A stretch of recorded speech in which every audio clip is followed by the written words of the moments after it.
Ensuite, Savage qui a remis dans le coin. Brunet avec un tir bien bloqué. Et le retour saisi par Savage. Un bel arrêt. Là, Savage arrêté.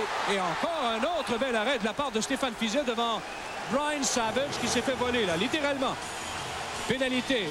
C'est ce qu'a dit Paul Stewart. Oui, c'est Stephen Finn qui est pris en défaut dès le début du match avec cette poussée dangereuse du trio de Savage. On a bourdonné. Stevenson a eu sa chance. Bref, c'est Fiset qui sauve la situation dès le début du match. D'abord, Krupp arrive en retard sur la rampe, la passe et ensuite le lancer à bout portant, bloqué au départ de Savage, bloqué par Fiset. La mêlée qui se poursuit avec Savage qui reprend la rondelle du bout des doigts et ensuite c'est Savage encore une fois. Et on voit de quelle façon la Fiset brille au départ du Canadien qui a tour de... Mark Recchi à Fogarty. Voilà le tir, bien bloqué, pas de retour là-dessus. Turgeon était là qui en attendait un retour qui est déjà Fogarty. Il est là, il reçoit la passe de Recchi à la ligne bleue et tout de suite, sans hésiter, son tir est précis sur la cible. Mais Fiset, lui, avait bien lu le jeu et il reçoit la rondelle en pleine poitrine pour la conserver. Encore une fois, mise au jeu gagnée par Turgeon. Brian Fogarty face à Turgeon. Turgeon, il a hésité. Oh, bel arrêt, superbe! Devant Vincent D'Anfos. Fiset qui vient de voler le Canadien là, pour une troisième fois. On se demandait si exactement, oui, au moins 3 fois. Et encore une fois, les joueurs du Canadien sont frustrés par Stéphane Fiset. Alors, voilà où se trouve Vincent D'Anfos. Il est bien posté là et la rondelle était cependant bondissante sur son bâton. Et avant que Nolan ait le temps de le repousser, il a pu frapper 2 autres fois à la porte. Mais Fiset a refusé de céder, refusé d'ouvrir. La passe était absolument parfaite, celle de Turgeon, sous la jambe de Adam Foote. Mais le disque du Canadien, on lui fait perdre la rondelle. Et la foule qui proteste à nouveau. Savage à Brunet, un arrêt, retour, sautillant, que n'a pu contrôler live on the line. Mais néanmoins, Stéphane Fiset était là. Et comme l'a dit Claude, très beau duel jusqu'à maintenant entre Stéphane Fiset et Patrick Roy.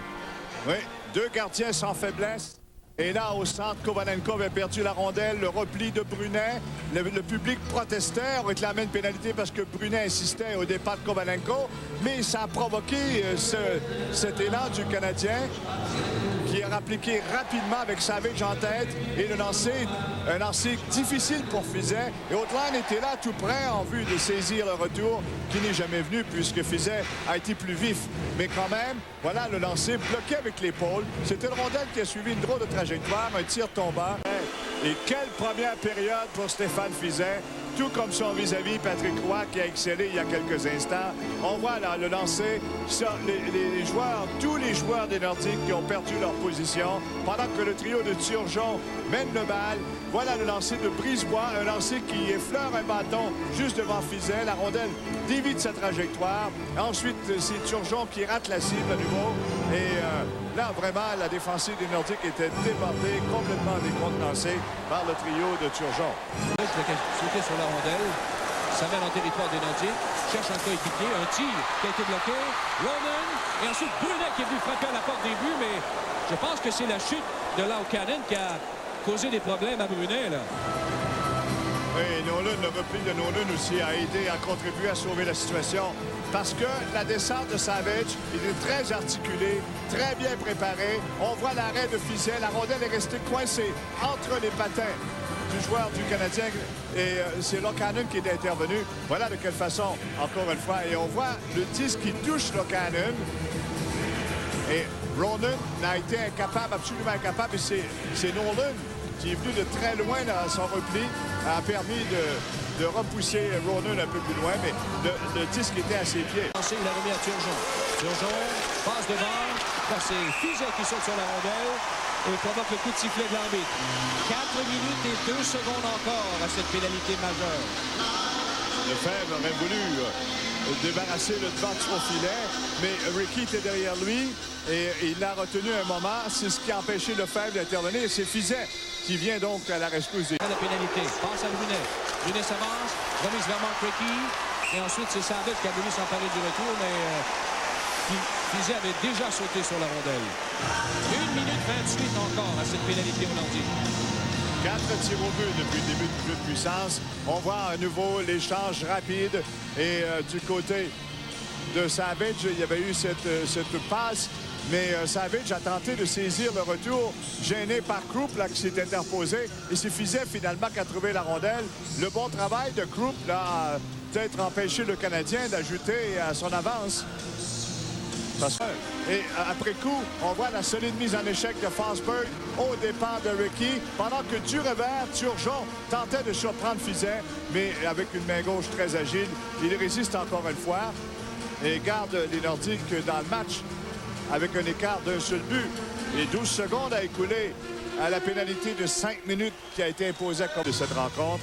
Et Fiset, encore une fois, a excellé, lui, depuis la toute première minute. Et c'est une autre mise au jeu gagnée par le Canadien dans la zone des Nordiques. Et encore une fois, le tir, un tir qui donne du mal. On s'est empressé autour de Fiset dans l'espoir de cueillir le retour. Keane était là le premier. Voilà, le lancer télégraphié de Popovic. Une rondelle qui saute, qui bondit partout. Et après coup, bien, il y a une petite mêlée qui a éclaté. D'abord, c'est Keane qui a tenté de saisir un retour. Et voilà Turgeon. Ça, c'est dangereux. En zone des Nordiques. Un lancer bien arrêté par Stéphane Fiset. Un bel arrêt. Alors, je vous rappelle pour les amateurs de mise que les choix de Claude et de Mario vous sont présentés tous les jours dans le Grand Journal vers 17h20. Si vous... Alors, il y a eu une rencontre. On voit d'abord le lancer de Turgeon, repoussé par Stéphane. Ricky vers Brian Savage. Ensuite à Daigneault. En retraite pour Mark Ricky. Un tir. Oh, superbe arrêt de Stéphane Fiset. Bon réflexe là-dessus. Le tir était à bout portant. Oui, très puissant lancer. Un bon lancer de Ricky, bien dirigé et un des bons arrêts de Fiset ce soir parce que le lancer à bout portant a été décoché presque sans avertissement. On voit la passe fort habile et tout le monde était là à regarder Ricky, se demandant va-t-il exécuter la passe ou lancer. Et servi par son expérience, Daigneault qui lui remet le disque et Ricky qui a visé la partie supérieure du filet. Et Fiset, en s'accroupissant, a réussi à effectuer l'arrêt par cette... Danfous, en zone des Nordiques, devant Finn. Danfous toujours. Oh, superbe arrêt de Fiset. Du bout du gars.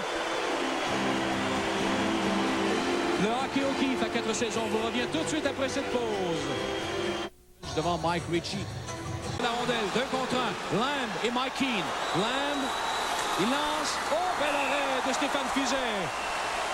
Quel bon duel de gardien de but ce soir entre Patrick Roy et Stéphane Fiset. Tout un duel et encore une fois Fiset qui vient tirer son épingle du jeu. Odeline empêchait Krupp de revenir sur ses pas. Lockanen était aux prises avec 2 joueurs du Canadien sur ce surnombre. Et c'est encore au départ de Lamb, Fiset qui a le dernier mot. Au même moment, Brunet revenait dans la mêlée. Rondelle au centre. Et la passe à Mark Ricky qui s'en va seul. Il lance et bel arrêt de Stéphane Fiset qui vient de lui en voler un là. Et des sueurs. Il y a les Rangers et Buffalo qui ont remporté la victoire ce soir et Hartford qui